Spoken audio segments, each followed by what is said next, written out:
জাতি যাদের নাম ভুলে যেতে চেয়েছে, ইতিহাস যাদের রক্তে লেখা, তাদের পরিবার, তাদের স্ত্রী, তাদের সন্তানরাই বহন করে চলেছেন সেই স্মৃতি, সেই বেদনা, সেই শক্তি।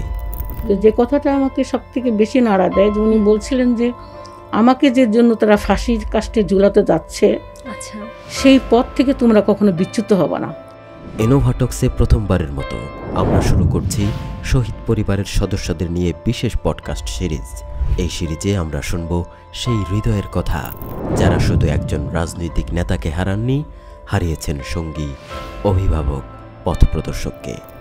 প্রথম পর্বে আমাদের সাথে আছেন শহীদ আব্দুল কাদের মোল্লা রহিমাহুল্লাহর সম্মানিতা স্ত্রী। তিনি বলবেন সংগ্রামের দিনগুলো, শেষ সাক্ষাতের মুহূর্ত এবং আজও চলমান সেই ধৈর্য আর ইমানের কাহিনী। এই গল্প শুধু ইতিহাস নয়, এটা সত্য, সাহস আর অটুট ইমানের সাক্ষ্য।